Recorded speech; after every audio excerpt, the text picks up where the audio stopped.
suis très heureux d'accueillir monsieur Cédric Simonin. Bonjour Cédric. Bonjour Mike.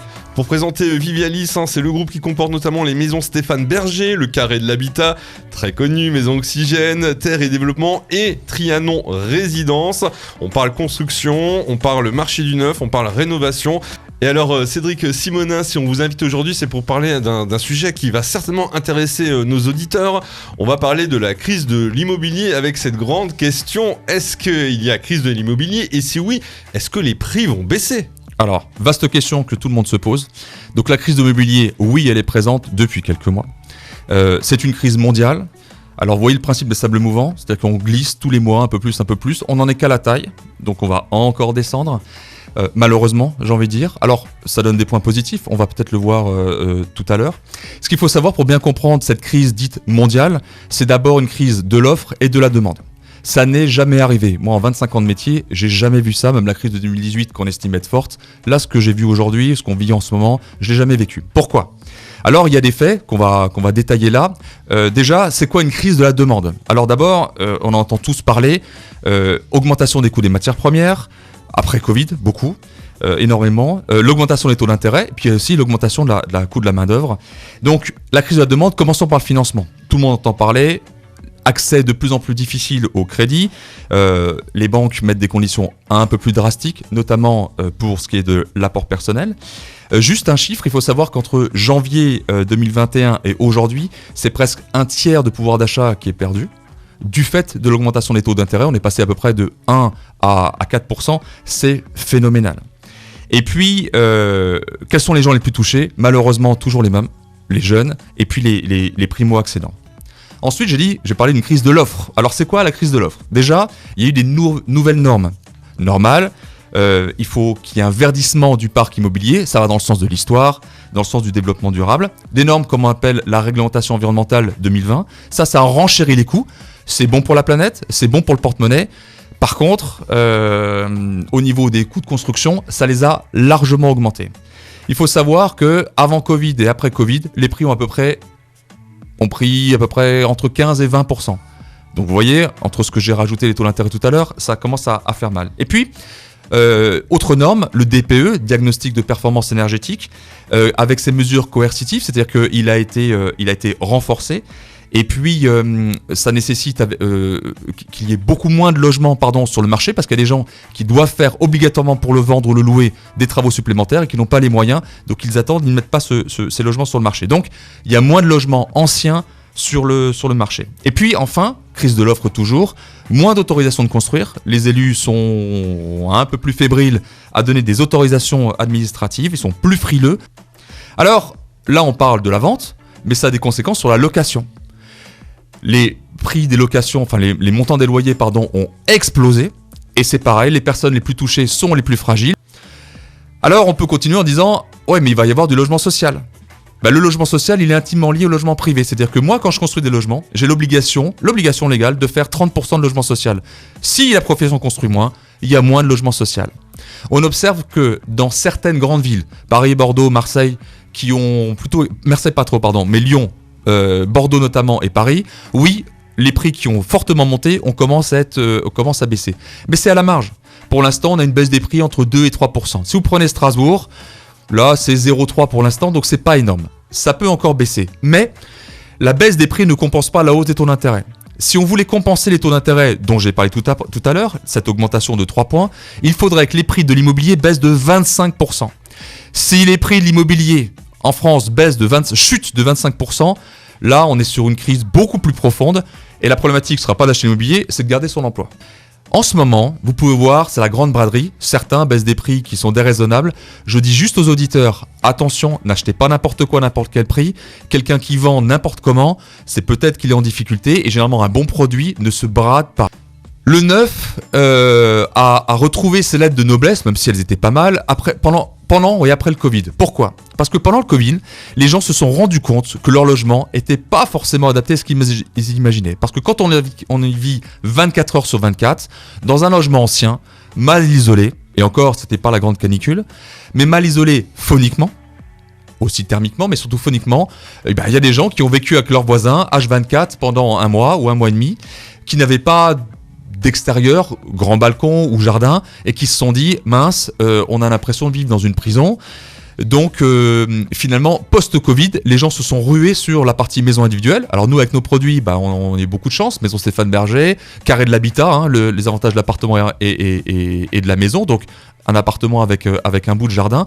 Donc là, ces produits-là ont eu un très très fort succès parce que les gens se sont rendus compte que leur logement n'était pas adapté. Qu'est-ce qu'on retrouve encore comme avantage dans le neuf ? On a toujours des frais de notaire réduits. Donc ça, c'est pas négligeable. Et ça joue sur le budget, notamment en ce moment.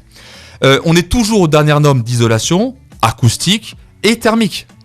Donc ça joue énormément. Je rappelle juste qu'entre un bien qui a été acheté en l'an 2000, construit en l'an 2000 et aujourd'hui, on consomme 3 fois moins d'énergie.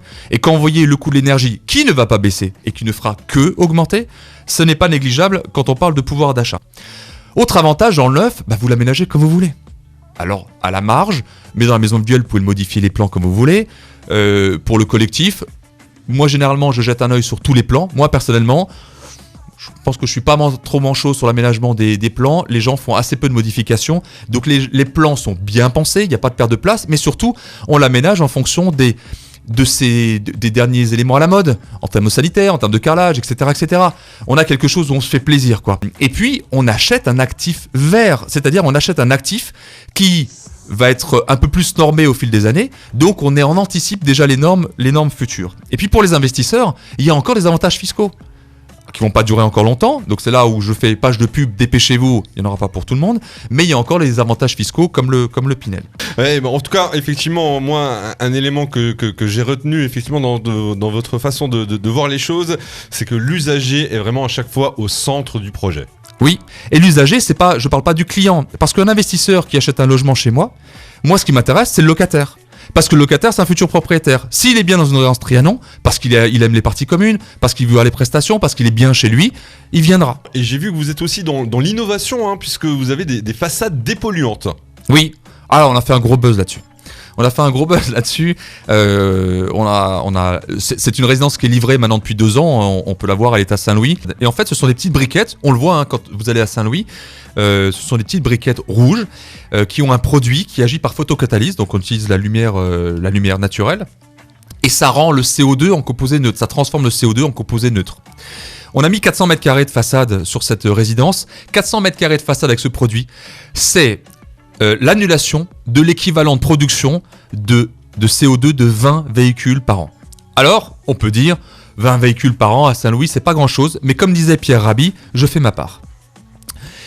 On l'a refait à Saint-Louis, à Illkirch, dans une résidence à Illkirch, et on le fera à chaque fois qu'on a des résidences qui sont sur des axes principaux. On pense à la mobilité aussi, vous êtes un gros acteur notamment avec le pass mobilité, on peut en parler, c'est quelque chose qui est mis en avant notamment avec la ville de Mulhouse. Oui, la ville de Mulhouse qui a une innovation qui est unique en France, qu'elle a appelée le pass mobilité. Ils ont été extrêmement intelligents et facilitateurs pour l'usager en disant on a plein de mobilités, tram, train, les vélos, etc. Et ils se sont dit autant regrouper tout ça dans une même application et les gens ont une cagnotte et ils utilisent comme ils veulent et puis ça va sur cette cagnotte. Quand on a entendu ça, il y a quelques années, on s'est dit est-ce qu'on pourrait travailler avec vous ? Ils nous ont dit un grand oui et l'idée c'est de dire mais moi je construis là, on a 2 résidences en face du parking Buffon, on s'est dit on est en plein centre-ville. Ça m'embête un peu que les gens prennent la voiture pour tout et n'importe quoi. Comment on peut faire, nous, promoteurs immobiliers, bâtisseurs, je préfère bâtisseurs, c'est une philosophie un peu différente, pour que on incite les gens à utiliser les mobilités. En fait, c'est une question d'habitude. Quand les gens n'ont pas l'habitude de faire quelque chose, ils gardent leurs vieilles habitudes. Donc, on a décidé, en accord avec la ville de Mulhouse, de travailler sur ce pass mobilité. Ils l'ont fait évoluer un peu pour nous, et on les remercie encore. Et on a dit, tiens, nous on va abonder, pour chaque logement acheté, les gens pourront bénéficier de 1 an de mobilité via ce pass mobilité. Et autre mobilité, à Saint-Louis, sur une autre résidence là qu'on est en train de commercialiser, qui s'appelle Eureka. Là, on a passé un partenariat avec Renault. Alors Renault, pas le chanteur, Renault le constructeur. Et on a mis 2 véhicules en autopartage pour l'ensemble des résidents. Et pour cette rentrée, on a la rentrée Vivialis aussi, Cédric. Alors, oui, ça c'est l'événement de la rentrée. Donc toutes les marques ont des événements. Terre et Développement, Maison Stéphane Berger, Maison Oxygène, Trianon Résidence, Carré de l'Habitat. Et donc l'idée c'est que l'ensemble des gens qui ont un projet, quel qu'il soit, vont pouvoir aller se balader lors des portes ouvertes. On fait Chez Trianon, on fait ce qu'on appelle un avis d'expert, c'est qu'on fait faire on fait des petites conférences pour informer les gens, comme ce que j'ai fait aujourd'hui, sur des thématiques assez précises, et puis pour après visiter des logements. Donc en fait, ils pourront visiter de la maison individuelle, de l'intermédiaire, ce que j'appelle carré de l'habitat, et puis du collectif, et puis se faire une idée du logement qui leur correspond en fonction de leur lieu qu'ils souhaitent et du typologie de logement qu'ils souhaitent, et puis surtout voir quel type de produit on a, et puis voir qu'on a aussi une philosophie commune, et ça c'est extrêmement important. On a imaginé ce qu'on appelle une garantie revente. Je m'explique. Pendant 10 ans, après avoir été livré de votre bien, maison, intermédiaire, au carré de l'habitat ou collectif, on vous garantit la valeur vénale, c'est-à-dire la valeur d'achat de vos très biens en cas d'accident de la vie. Je m'explique. Accident de la vie, on entend décès, divorce, rupture de Pacs, perte d'emploi. Il y a naissance multiple qui rentre aussi dedans. Alors, naissance multiple, on peut se dire c'est beau d'avoir plusieurs enfants, mais quand vous en avez prévu un, vous en avez 3, généralement, le logement n'est plus adapté. Dans ces cas-là, si pendant les 10 ans qui suit l'achat de votre logement, vous êtes obligé de revendre vite. Et il y a un adage en immobilier qui dit quand on revend vite, on revend mal. Si vous êtes obligé de revendre vite, parce que tout d'un coup, je prends l'exemple, au bout de 8 ans, vous fightez avec votre conjoint, il vous fait un peu des misères, et puis vous êtes obligé de revendre le logement n'importe comment, on vous rembourse la différence entre votre prix d'achat et le prix moins cher auquel vous avez dû le vendre.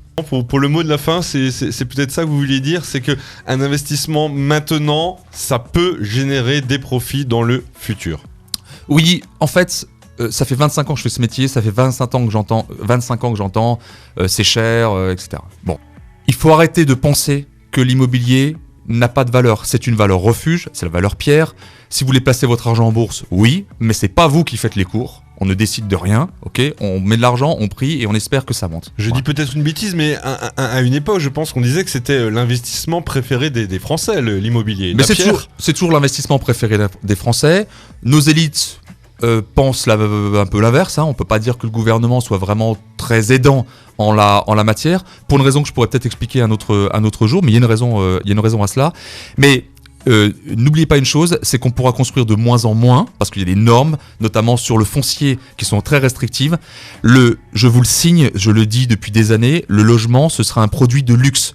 Tout le monde ne pourra plus y avoir accès.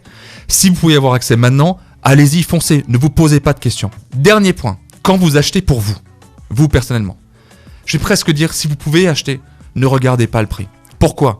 Parce que quand vous serez dans votre logement et que vous serez bien, la valeur de votre logement n'aura plus d'importance. Parce que vous serez bien. Et quel est le prix de votre bien-être ? Ça n'a pas de prix.